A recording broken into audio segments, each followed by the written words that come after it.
Welcome to Enlightened Abroad, the podcast, with Derek Straught.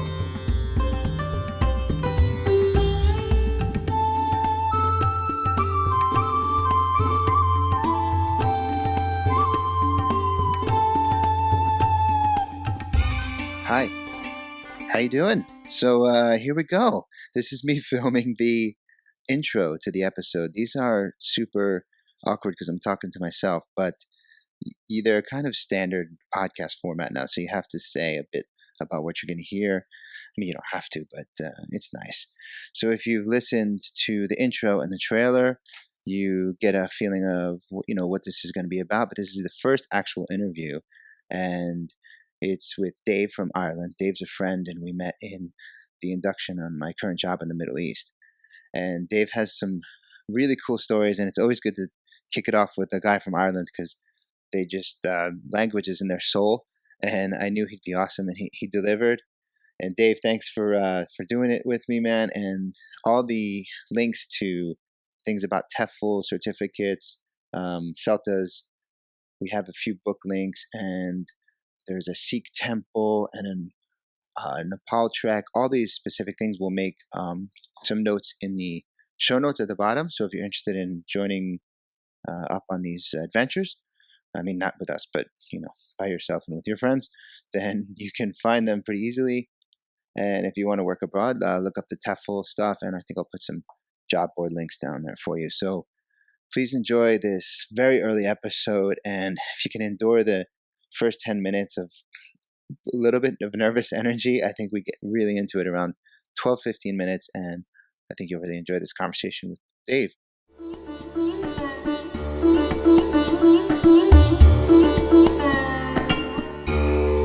And now, please enjoy the show.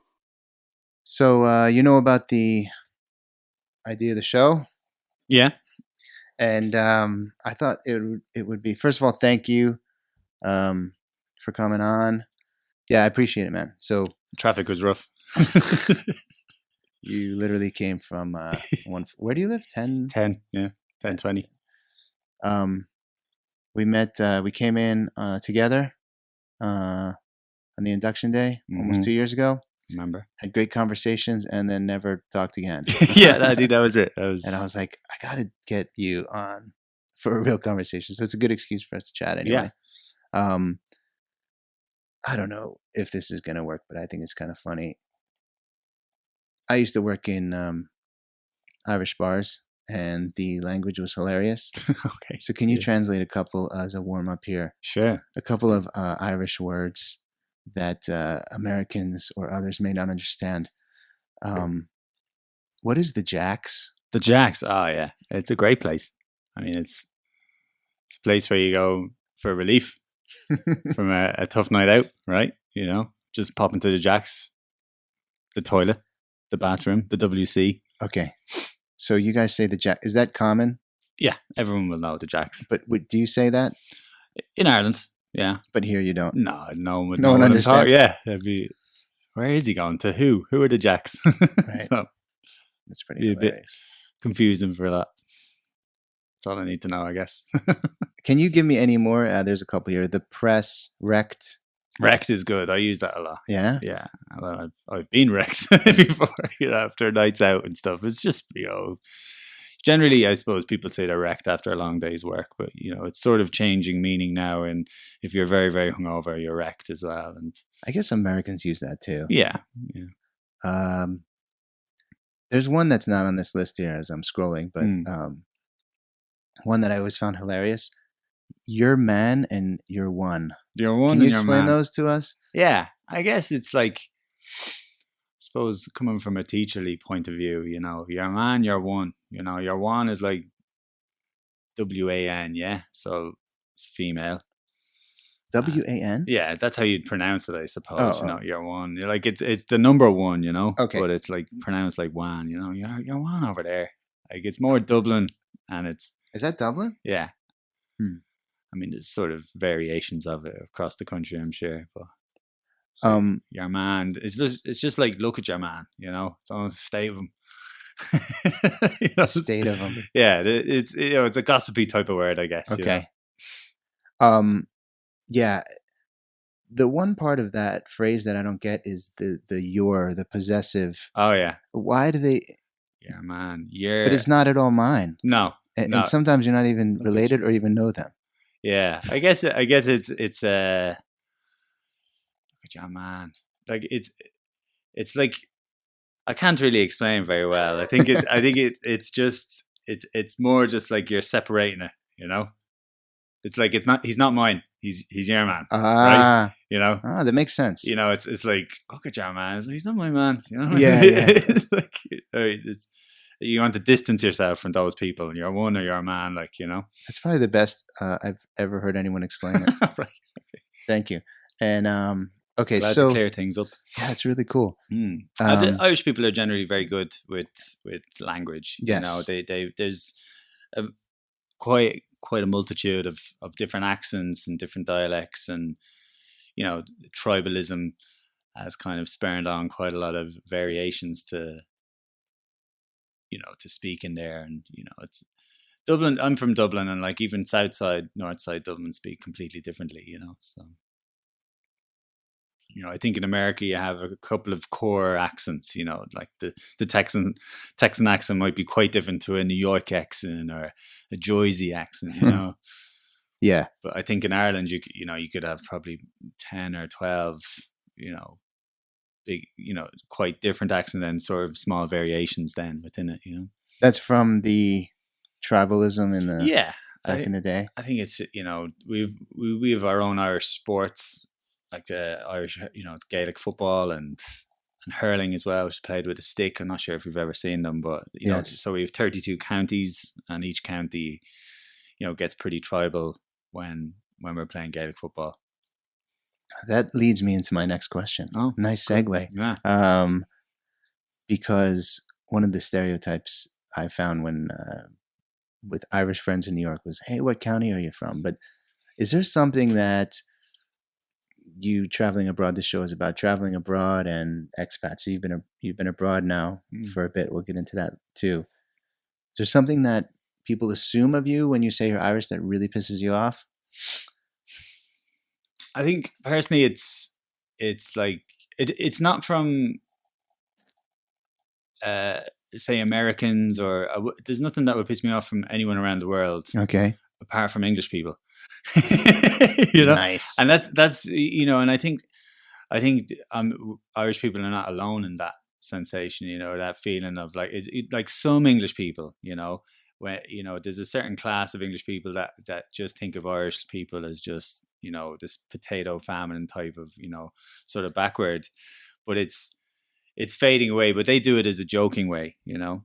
And I mean, like, obviously the English people I've met traveling most of them are very good, but there's a few very arrogant ones that when they start calling you Paddy, you know, it's sort of a slur. Or if they say, "Oh, you're always drunk," you know, it's like, no, we're not. You know, we're doing okay. You know, and like there can be a bit of animosity, but it's generally it's washed over after a few pints, ironically, you know. But yeah, the drinking. We're just too close in cultures, you know, and I think that, you know, Irish people are still slowly getting over the, you know, Irish people learn their history. And it's always in opposition to England, and English people learn their history and they don't learn about Irish history. So really, which is very much dictated by colonial rule. So I think it's only when sometimes you meet Irish people, sometimes you meet Australians as well. That can be a little bit, just, you know, a little bit strange with Irish people, but they make assumptions about probably because there's a certain type of Irish lad going over and just getting wrecked, I guess, you know, on nights out, and that's their, you know, that's their interaction with Irish people, you know. But generally, I think Irish people travel well, and people respond well to Irish people, and, you know, they're good sort of ambassadors for the country, you know. I agree.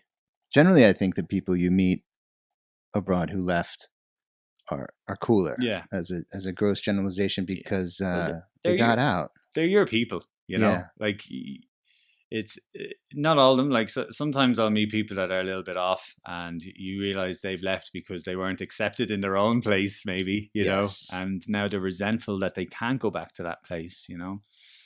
I mean, I've lived abroad in Thailand for a couple of years, and there's a lot of that, you know. There's a lot of guys who are just, I can see it creeping in certain places here where, older men generally kind of get a bit cranky, and, if you don't have yourself figured out later on, I think you kind of get a bit resentful and angry with the local people, or you get angry with whoever's, like in Thailand, people were getting angry with the Thai people. And I was like, well, do you speak Thai? Do you try and get it, ingratiate yourself with them? And, they can be a bit thick. But I suppose that's one negative aspect of expat life. Generally, people are out trying to do some good and get to see other places, I know. And I've noticed that in myself too.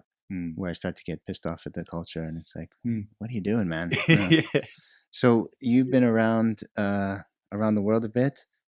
How long have you been an expat?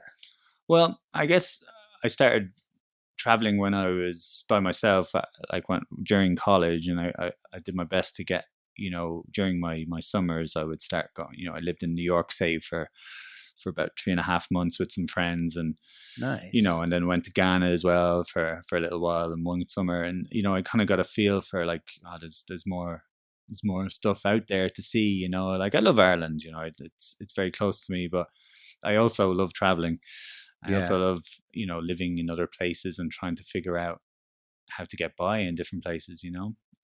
So I suppose I'm after college, when I finished about 21, I went straight to Thailand for 2 years, and then after that I came home to Ireland for about 3.5 years and got a plan going, and then I moved to Kuwait and lived in Kuwait for 1.5 years, and then after Kuwait I moved here, and I've been here about 1.5 years now. So I guess I think altogether since about 21 I've been an expat for about 5 years. Oh wow. You're 20. I'm 31 now. Oh, so you had time when you went back to Ireland. What was the Thailand? Was that a job or just travel? Teaching. Yeah, that was your first. So what was it that made you say, whatever I had in Ireland up until now, I got to go somewhere else and work? What was it? Was there some event? Was it? Yeah, the recession, the global recession kicked off in 2008, and I was finishing my 4-year degree. I see. And I had been doing really well. I'd been getting writing work, and I'd been working full time in the summers, and then, and part time through college, and things were going pretty well in Ireland. But then in the last year, everything was doom and gloom. All the jobs seemed to dry out. All the sort of, I did an arts degree, so you're looking at those type of more kind of maybe I remember thinking about getting into research or publications, or I wasn't necessarily thinking about teaching. All those sort of jobs just seemed to go, just disappear, among with thousands of other jobs in banks and everything. It just everything seemed pretty dour and pretty sad for a while. So I remember thinking, why don't I go somewhere instead, for a few years and come back. And my mom's a very good influence. She was kind of egging me on to go. So you've got a bit of money saved, and get yourself a TEFL certificate, and then you get your degree on top of that. And I guess I was doing it out of a sense of adventure, and I wasn't too worried about what I was going to do with my life. I just knew I needed to go have an adventure and go see the world a bit, and I'd heard so much about Thailand, so has that changed as you've been now? It was adventure and fun. Now it's a different story now. What is it now? Well, I guess when I came back from it's interesting to give a little bit of context, I suppose, because I think other people will have gone through this similar situation, where I came back from Thailand, and I had spent quite a lot of money there, and I hadn't saved any money, But it's cheap there. How did you do that? I lived it up, and I did a lot of traveling, and I wasn't on a great money there, but I just went for it, the pay is low, right? So, but I was traveling every weekend, nice. and I was partying, and it adds up, Yeah.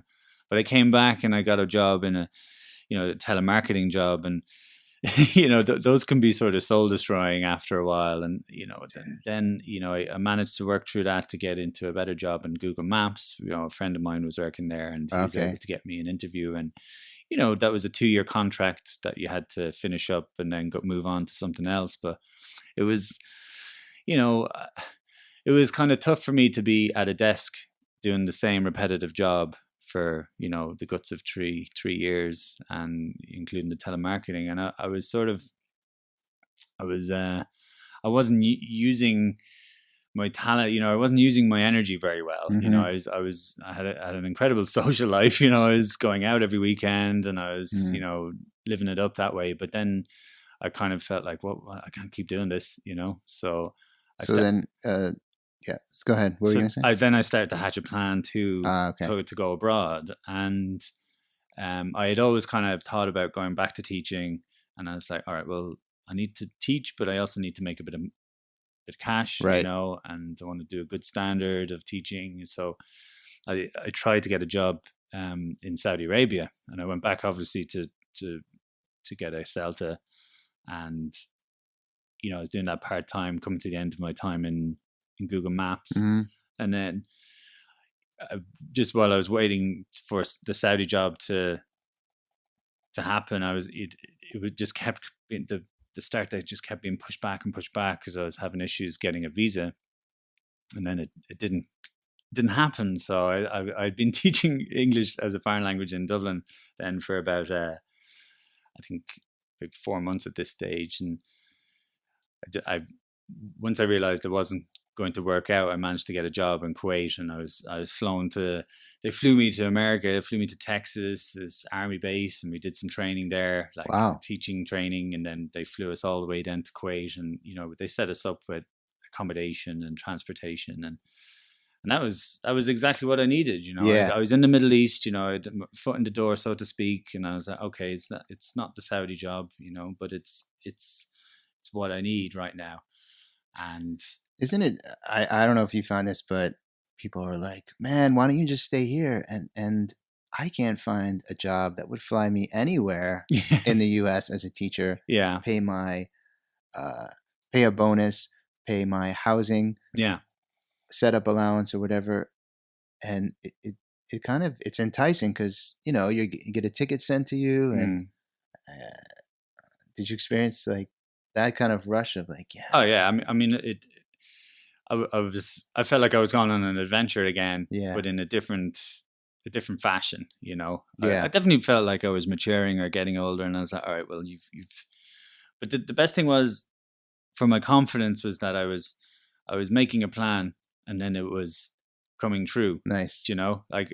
Prior to that, I just sort of, went with the flow, and people were suggesting things, and then I would go with that, and I didn't have any agency over my decisions. But now, that's what's really spurred me on to do better, and to kind of really think about what I'm doing and what I want out of life. Okay, so Thailand adventure party, then you went back, and then something clicked or changed that you said you wanted to have more agency. Well, what was it that made you, this is what I want to try and find in this show, is made you think that I need to go out abroad again to find it, as opposed to staying home? I think the culture in Ireland is very positive and has some great positive aspects to it, but it also has a lot of negative aspects to it too, and some of those negative aspects I have fallen victim to in a way, like everything, your whole social life is, punctuated with having a beer, and whatever, even if you just go out for a few beers, it's fine, but the next day I just seen my hangovers were really, really draining, and I wasn't going crazy or mad, but I just found like it was making me quite lazy. I was eating bad food, and I was like, I can't keep doing this. I was smoking cigarettes as well, which are brutal, and I had to try and give them up before I moved to Kuwait. And I think, all the while I was thinking about Thailand, and how happy I was there, that, you know, I was figuring out stuff by myself while in Thailand, and I was like, I need to get back to that space again. So, you know, I love Ireland. It's been very good to me. My best mates are all there. You know, it's helped me be a good person, but I also know that it's helped me push me out into the world and wants me to kind of figure out, you know, I get inspired being abroad, you know. I'm with you. It's the same. I think it's easier to break habits when you break away from the conditions that created those habits. Yeah. And a lot of times you can't, because it's just your social circle, your friends, and it may not even be about drinking. It may just be, or about a substance. It's just, you need to kind of, I don't want to say be reborn, but you almost get to create a new identity abroad. And I know here, if I come here and I say, no, I'm not going to go out this weekend, people are cool. But if I do that at home, come on, Strat, come on, man, just one. Yeah. You know, because they know me, they know my habits from the past. Yeah. And it's really it's harder to say no. Yeah. And you catch a lot of crap for it.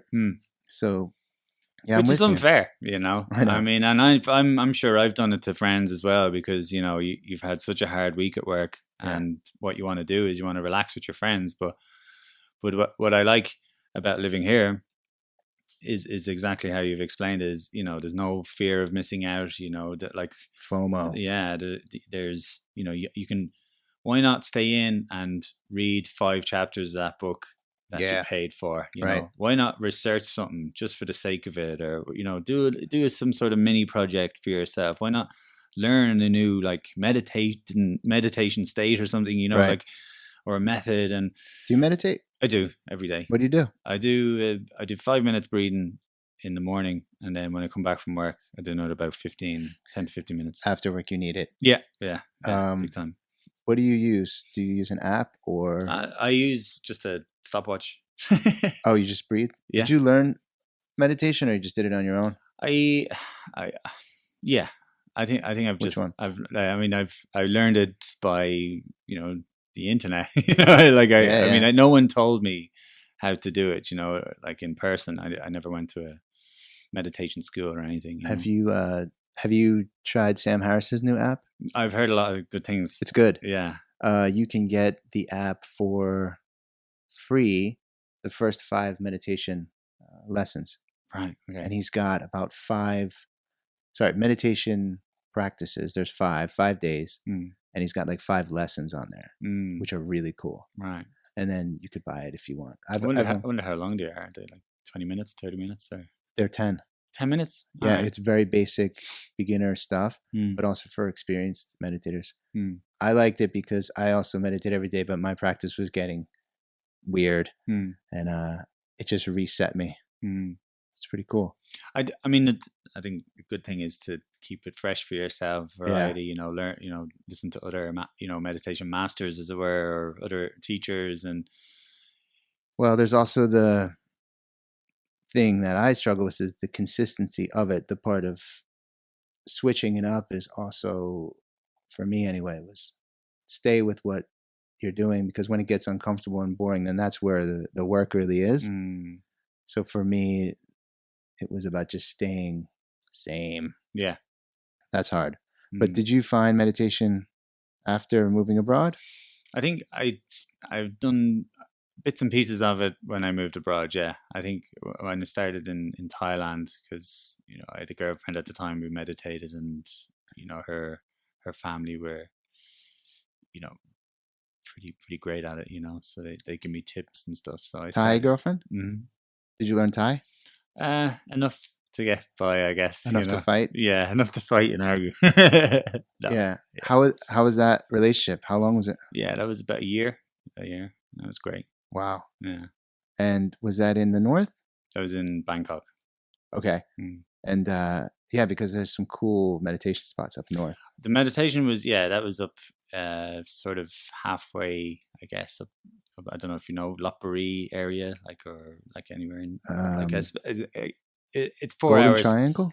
the Golden Triangle? Well, that'd be right up at the top of Thailand. The place where I was near Lopburi, which is about a 4-hour drive from Bangkok. But you go up into the sort of forest jungle area, and this meditation center is in the middle of nowhere. It's surrounded by mountains, and it was. Oh, it's awesome. Yeah, it was pretty intense, but I couldn't hack it. I couldn't do it. I was too restless. Yes, but I know. That's where the work is. But I wasn't able. I just wasn't able for it at the time. Yeah. But I would be if I went back there now. I could definitely do it.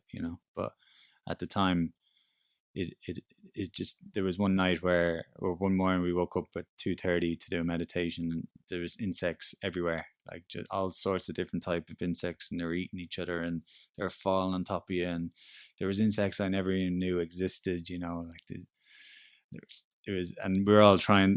This big group of meditators are trying to just home away, yeah, relax in the morning. It's just a bit intense. Yeah, I know. What else have you found in the spiritual realm abroad that you think maybe? I guess it's not. What I want to ask is not that you couldn't find this at home, and this kind of stuff is spreading to where we're from, the U.S. and the UK. But there's something about meditating in Thailand or Burma or a temple in Korea. Yeah. That Asian thing, it's like it's different. Have you found any other healthy or wellness mind Jedi tricks that you want to share for our audience of one? I think I think where I've found definitely a heightened sense of spirituality is through trekking, and through having a moment of meditation after a very difficult trek. I've been to India recently. I've trekked in Sri Lanka, and I've trekked in Thailand up the north. And there's definitely been moments where I'm like, this is, like I've almost burst out of myself in just very, very, very happy. I don't know how to describe it without being kind of a little bit strange, but let's get strange. Just very, just very satisfied with and very content with the nature. Yep.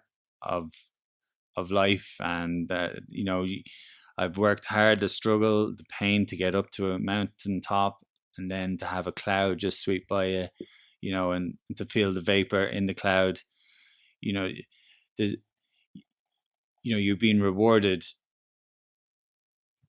with the subtlety, and I think it's a metaphor for life. Yeah, that climb. Yeah, right. Yeah, and I mean it's you experience it. Climbing is a meditation. Yeah, in many ways, because you just that repetitive. Well, there's walking meditations. One step. I mean, and your mind is you're really struggling. I mean, your legs. You have to concentrate on your breathing. And I mean, I've been on certain treks where we're going up, and I don't know how, it's a Sikh temple that's right up at the top of Uttar Pradesh in North India, and I'm, the Sikhs do a pilgrimage up there, so they're walking up barefoot, and I'm in my gear, but it's lashing rain, and I'm like, the last bit is the hardest bit where they've given you these steps that are, you really have to lift your knees up to get up there, and you're at like about 14,000 feet in the air, up in this mountain, and I mean, you really have to be careful about how fast you go up. You don't want to get sort of altitude sickness, and I remember just thinking, right, you 5 steps, stop and breathe. Do another 5 steps, just keep going. And all the while it's it's absolutely lashing rain, it's super cold. You get up to the temple and you hear, you're getting up in the temple, just it's this amazing wooden structure, and it's it's right beside a lake, like a very cold lake, and you go in and you dunk yourself in, and you're freezing cold, but I was like, all right, just get it done. And there's a level of respect from the Sikhs and the Indians and the Hindus that have gone up there themselves, and they see you you've made the effort to go to India, and then you've made the effort even further to get stuck into nature and to come see something that's pretty amazing. Amazing place, and it, it's the Sikh religion, and I mean they seem very, very spiritual. They're very connected to what their doctrine is more human based rather than material or icons. So where's this Mysore? It's up north, Uttar Pradesh. So it's called. We can do what we can do is make show notes. Yeah. So if you could suggest these places, then maybe people who are interested could find them. Yeah, I don't want to get the name wrong. I have an idea, but I'll have to check it again just to make sure. Fine. But there's so we'll put some links down for people who are looking for that. Have you ever done a big climb like Everest Base Camp or anything? Well, it's funny you should mention. I'm going to Nepal next month, but unfortunately, we don't get enough time off work to do an Everest Base Camp trek. So that's 12. It's 12 days, but I'm going to do a 7-day trek in this place. Not Annapurna. Well, I was thinking Annapurna might be 9 or 10 days, but there's a place called Langtang National Park, and it looks just as spectacular as Annapurna to me. And there's more Buddhist temples and some pretty cool villages up in the middle of nowhere, So. We went to Nepal in September. I went for the first time, and I can tell you a couple of things. I was only there for about 10 days, but it's special, man. Yeah. Do some good meditation there. There's a great farm. If you're into nature, there's a farm there called Herb Nepali, I believe. I'll put that in notes too. And basically you stay in this farm and he grows herbs, Ayurvedic herbs. Oh yeah. And for the local farmers so that they can have a income to compete with the market. And then he makes soaps with that and sells the soaps. Awesome. It's a great place. And he cooks all the food from the farm. Stay with him. He's a really cool guy. His name's Ben. And it's really cool experience because you're just surrounded in this valley of, it's not trekking, but there's so much in Nepal. You're gonna love it. When are you going? April? Yeah, the end of March, start of April. Yeah, I think it's the last day in March. So that's great. Yeah, I'm excited. So okay, so you found the adventure. I guess everyone has to get that out of their system. Maybe we still have some here and there, but more of a spiritual or more of a quest for being the oneness, want to say, with nature. I kind of got chills when you're talking about the mountain. So trekking is good. Yeah. Anything else? Well, I think something that's just popped into my mind really about why I live abroad, is there's something that repels me from just doing a job, a 9 to 5, a regular job, and I'm just not ready to do that, and I'm not sure if I'll ever be ready to do it, and I feel like my struggle is to be abroad and to find out what's going on in different places, to find out how I react to different people in different scenarios abroad, So, I mean, I want to really start to focus on things that kind of nourish my soul, as it were, and I try to read every day now and try to read good stuff. I try to research. What are you reading right now? I'm reading Infinite Jest by that's a beast. David Foster Wallace. It's hard gone. I mean, it's 1,000+ pages and there's like 200 pages of footnotes. But after 600 pages, I finally understand what I'm reading, and it's taken a long time, but. Good for you. I got to the first or second story and I just thought, this guy is brilliant, but I can't right now. I know I'm supposed to. And I know I have, I'm not literate unless I read that book. I had to put it down, man. Well, I was like, these are the sort of little challenges I'm giving myself, like, can I do that? That's a practice in concentration, and my concentration was really shot for a while, because of my weekend activities and, my lack of focus, you know, and I wanted to see, right, I need to try and get that back again. And one of the ways I did that was try to read large novels and to understand them. And then, you know, intermittently I'll read like, you know, nonfiction books as well. And then, you know, small novellas as well. But it's, you know, it's getting there, and it's great, you know, because I feel, you know, I've figured out something and helped myself get over an issue, and it's spurred me on to, all right, what else can I do? You know, what else can I fill my week up with? And, you know, I do a lot of working out, do a lot of running, and I'm, you know, getting back. I used to be quite a good runner in school, and then I didn't do any real sport for about 8 years, and now I'm slowly getting back to,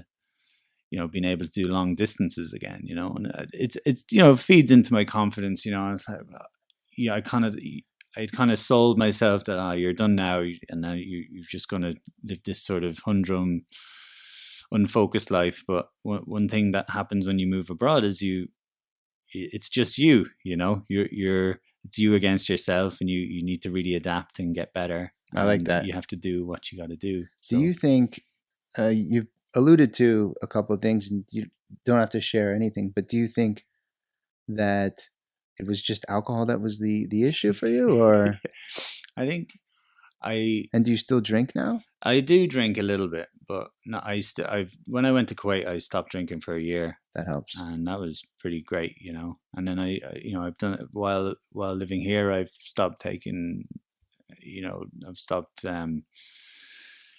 you know, drinking too much or to excess, and, you know, I think, you know, there's a big party lifestyle in Dublin, you know, so right. You know, you can imagine it kind of gets a little bit crazy at times there. So do you think that yeah, I guess what I'm asking is, do you think that you could have made this, now you're on this search, all these things are pretty inspiring, man, that you're doing and pushing yourself and digging for more out of your mind and body and soul. Do you think you could have done that if you didn't move abroad? I think I was slowly getting there. I started it, but the progress wouldn't have been as sharp, or wouldn't have been as, like, I really needed to be by myself. I think one thing that what I found, I've a good social life in Ireland, but the problem is, like, I don't have any time for myself. You know, I'm always trying to please. I'm always trying to hang out with people, and always trying to have good times. And I do come alive when I'm in a group, and I do like to be a center of attention. You know, I've come to understand that, and I realize that, you know, especially living in Kuwait, which is a dry country, you know, all right, now you're by yourself. Now you have very few friends. You know, what are you gonna? Who are you? You know, this is another aspect of who you are, and from that I was able to relax. You know, I was able to start reading again, because I'm, you know, trying to do these sort of pursuits, you know, by myself. You know, right? Do you think, was there a moment in Kuwait where you kind of, because you kind of have to go to the valley there before you start climbing out? Was there a moment in Kuwait where you were like, walls closing in on you type stuff? No. It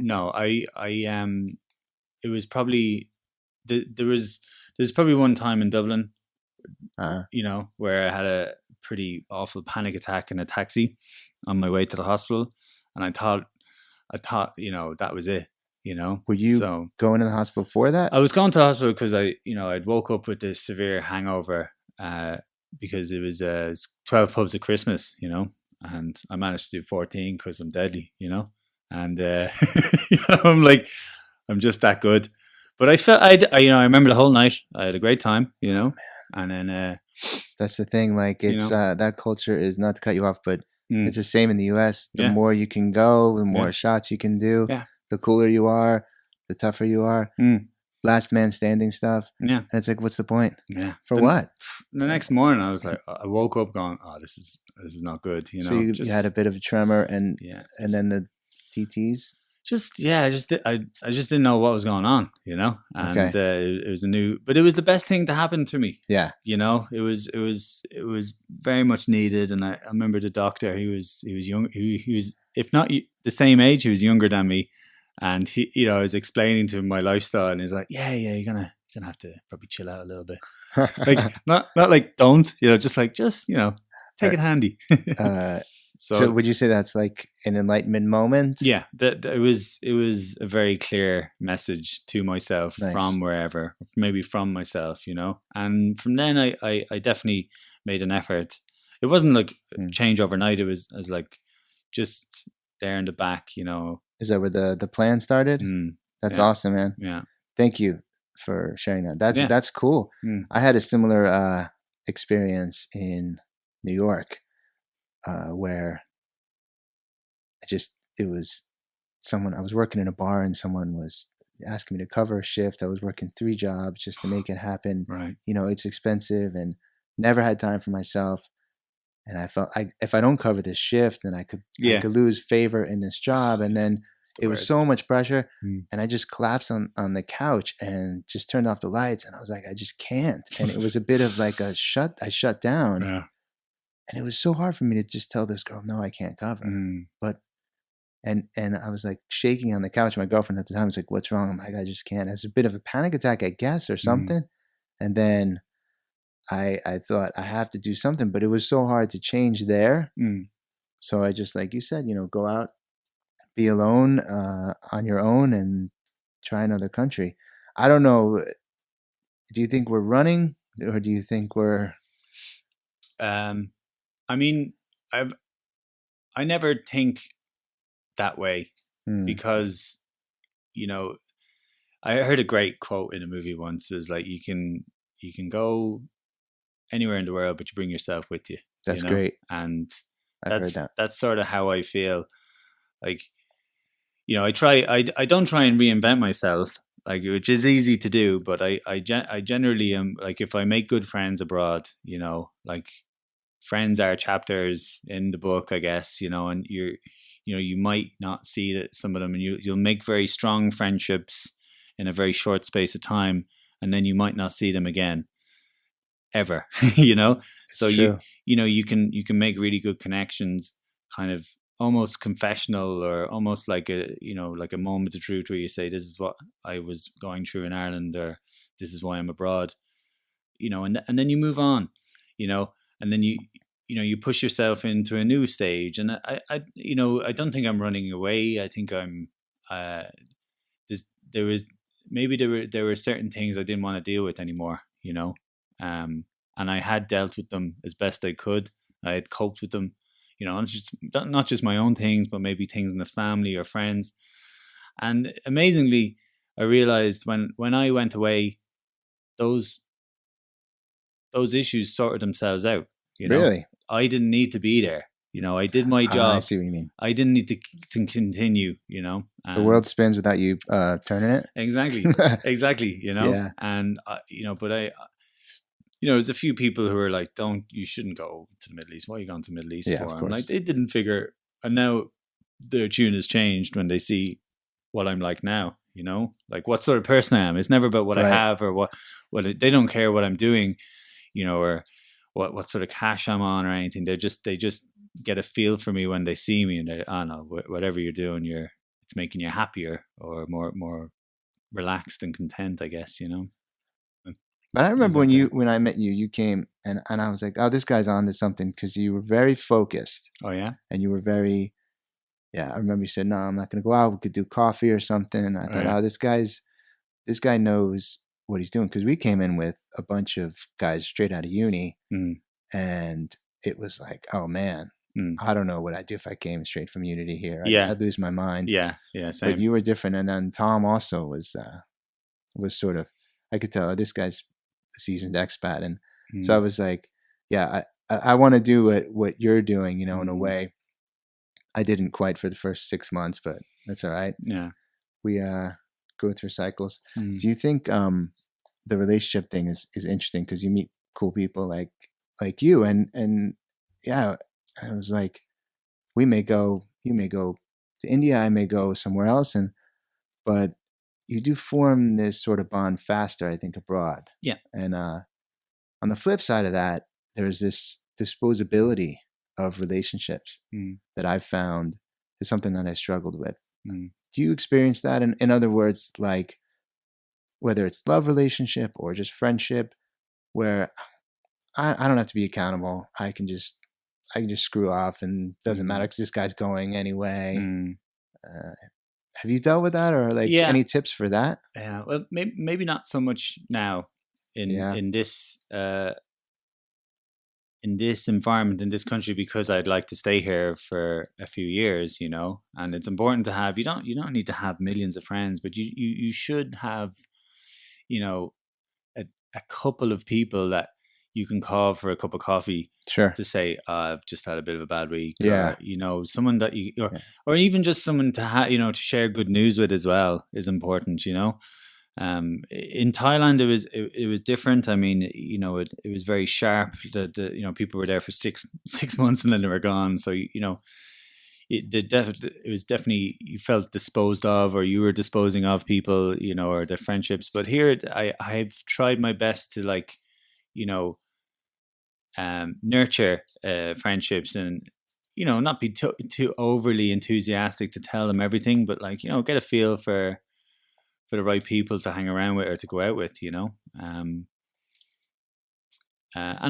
lucky. I've met some really good people here, you know, and I have a nice crew, and I had a girlfriend as well, and that was excellent. And unfortunately, it didn't work out, but it was really, I really put a lot into it, and so did they, and I didn't feel like there was any.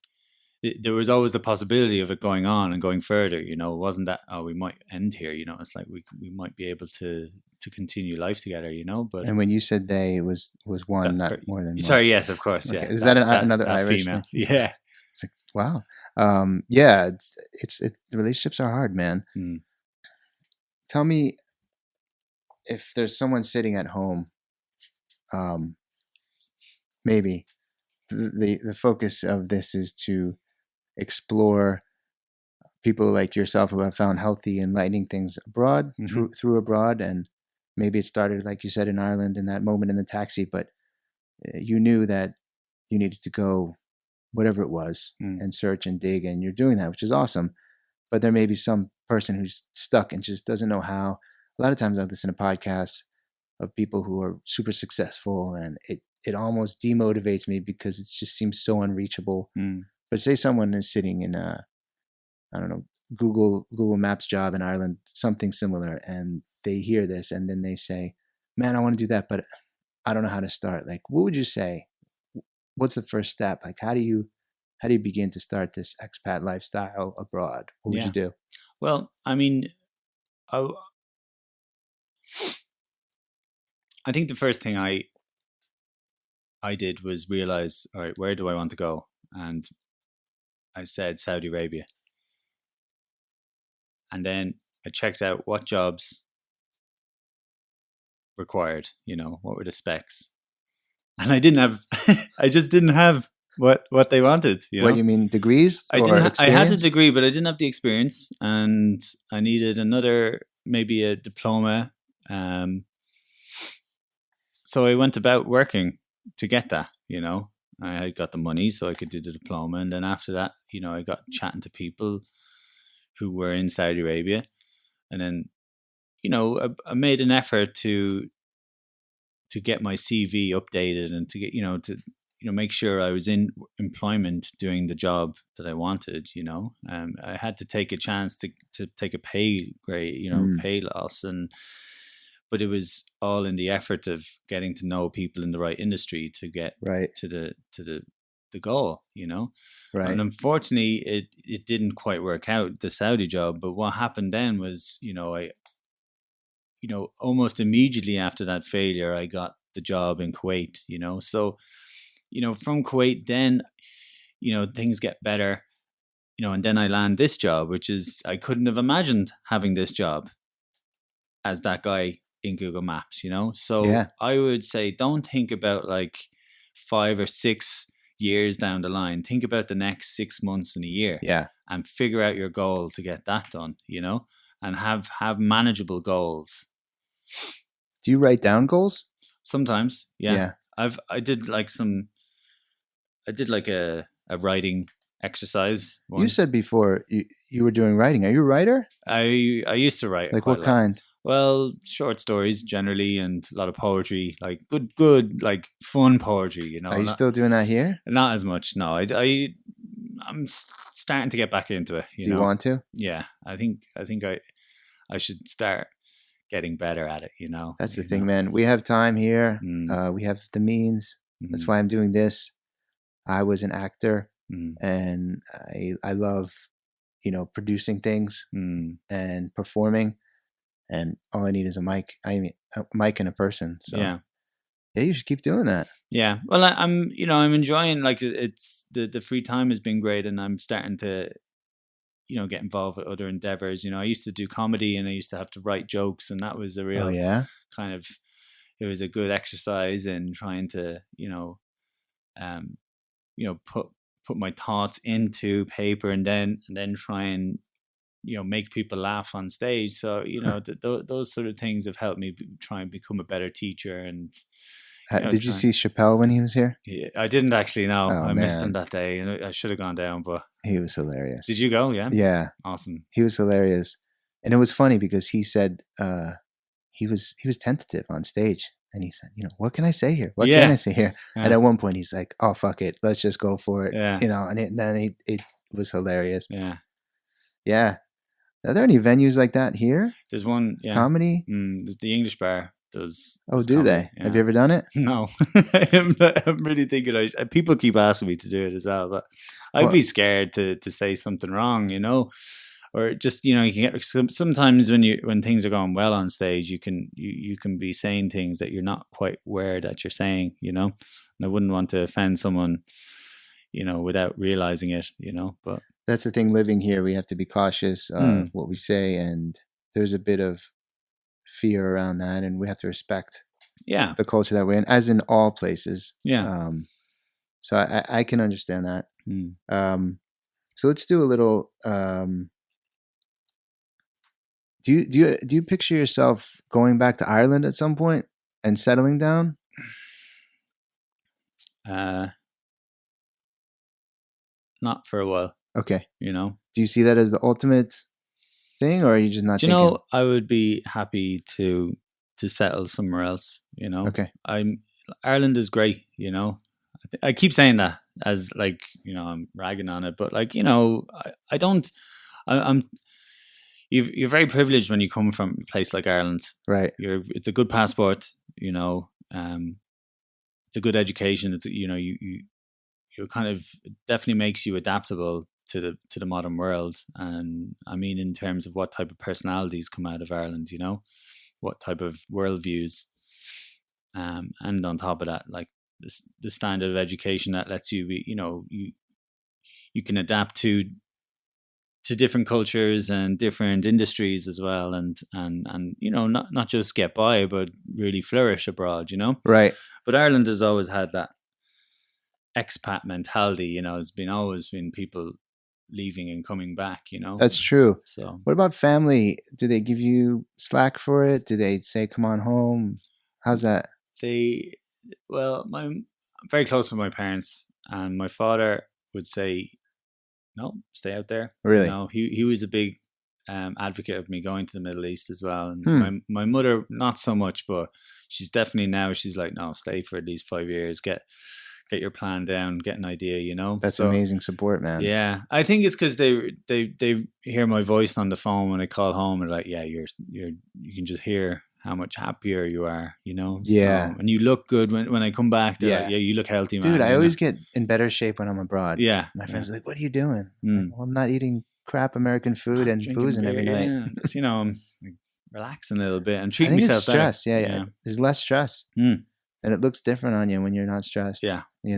Definitely. Especially, I noticed the light too. Something about the Middle East. The sun, the heat, like, I mean, just I walk out every day in it for, just to get that vitamin D, and it's and it's pretty consistent, right? So we pretty much have 10 to 12 hours of sun every day, and at home, no, man. I mean, the winters are a dead loss in Ireland. I mean, it's very, very tough going, Dude, but, so I go back there and I'm like, I'm depressed in the winter in New York, because the sun angle is so different, and I can't I don't know what time it is. Yeah. I never know what time it is. Just sort of disconcerting as It's you know, weird. like what's going on? Yeah. Like, is it Can 8 imagine. a.m. or is it 6 p.m.? I don't know. Yeah, I mean that's the thing. I mean the weather for me, you know, has always affected me you know, for unfortunately so. But I mean I guess I don't know if I go back to Ireland, I'd be happy to, you know, if it was for the right reasons, you know, like some of my friends are doing very well, and you know they're saying, listen, we can get you a really good job in the company we're working for if you come back in a year or two, and that's a nice little carrot to dangle, you know. But I've realized, you know, I don't want to keep depending on people. I want to figure out what I want to do, you know. And, nice. And that's a big one. Yeah, it's kind of hard because it's here you go, here's a good option, but I wonder, would I give it my all, you know, and would I end up 6 months down the line, you know, kind of going, oh, why didn't I come up with something for myself, you know, like there's that 9 to 5 thing, man. Yeah, like I don't mind doing a 9 to 5 if it's what I want to do, you know. If I've made the choice to do it, you know, and that's what I guess essentially I like about being an expat as well, is I've made the choice to come out here. It's on me if it goes well or goes badly, you know. Whereas in Ireland, I'm kind of like you're in the system that you've grown up into, and now you know I don't feel I have as much control over exactly what I want to do, you know. So you like podcasts as well? Certainly, yeah. And actually, you're the one who told me to listen to Rogan. Oh, really? Which is crazy because he's like the top podcast guy, you know, for dudes, definitely. And yeah. I went into Rogan like episode 1000 or something. I didn't even know he existed. Right. So that's crazy. Are there any podcasts that you're listening to now that you like? Yeah. I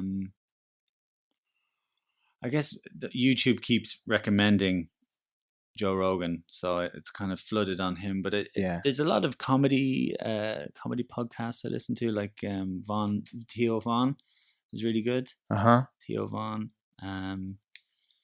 Like listening to I suppose sports podcast is like an Irish one that they like Off the Ball it's called, but they've some really good sports journalists come in and talk about rugby and talk about any sport really, you know. But they actually get the sports people in as well, which I think is pretty good. But it seems to it's slowly getting a global audience. And I guess Tim Ferris as well is always good to listen to. I love Tim Ferris. He's one of my buddies, and I always listen to his stuff and then have conversations about it. London Real is good too. Actually. London Real? Yeah, before I forget, London Real is REEL or EAL. Okay, that's another, like, that dude is who is it? It's a Canadian guy, but he is living in London. But he helps people start podcasts, and I should check it out. But he's really good. Very inspiring guests, you know. Yeah, and he's a really good he's a very good interviewer as well. Okay, he's very honest about himself and his insecurities, and then, you know, the guests always respond very well to him, you know, because he's a very cool dude. He's very confident, but he's also like, I've screwed up in my life, you know, and they're like, oh yeah, well, it's all good, man. Yeah. Sure. So yeah, that's one of the things. There's a lot of advice out there starting this up, and a lot of do's and a lot of don'ts. You just got to be yourself, which is hard. There's so many people I meet abroad when I travel that I just wish I had a mic with me. Yeah, you know. Right. And I know it's some moments are just for you, and that's fine. But some things I'm like, damn, what did that guy say in Nepal? That was it changed my life, and I just forgot it the next day. And it's like, well, maybe that was just meant to be. Yeah. But some of those things are pretty cool. I think we're good, man. We're at about an hour. Awesome. That was awesome. And is there any sort of I don't know, last things you want to share about expat life as this podcast keeps evolving? I think we hit on some really good things, and, you know, basically I agree with you. It's being on your own. You're really faced one-on-one with you. And it's like, what am I about? You know, well, what do I want to do with my time and my life? And we're very lucky to have this opportunity. A lot of people don't.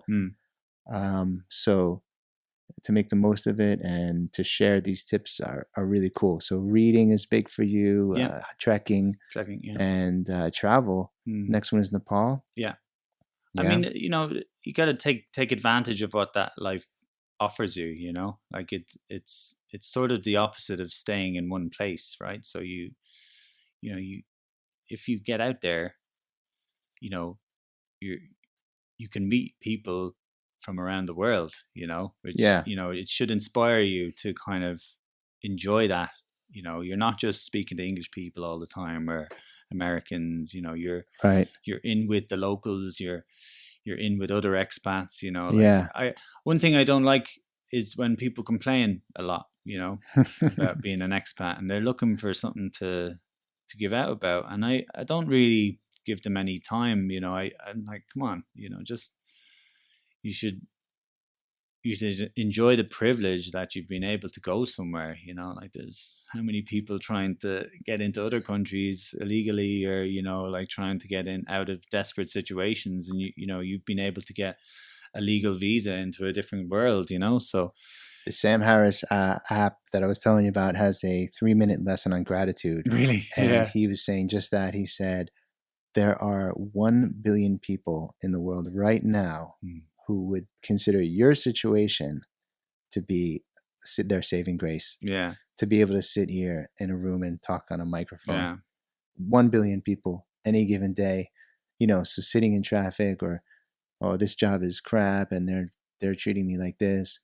There's so many people. I mean, that kind of blew my mind when I thought about it. Like, wow, yeah, like, you know, more than 10% of the world would think that situation is amazing. Yeah. That they're in a car in air conditioning in traffic. Yeah. Isn't that crazy? It's pretty. You gotta check that app. It's pretty cool. Yeah, I think I'll have to. Yeah, so I think we got some good stuff, man. And I want to thank you again. You're one of the funniest guys I know, and this was like really deep. Yeah. And it's awesome because still waters run deep. No, but anything else we want to cover? Yeah, I'll have to tell you about the Nepal stuff. But yeah, man, thanks, dude. No worries, man. That was awesome. My RB2 neighbor. It's my first podcast. Oh shit! It didn't record. No, I'm just kidding. All right, man. Thanks, dude.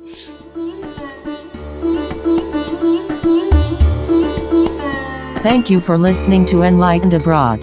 Have a great day wherever you are.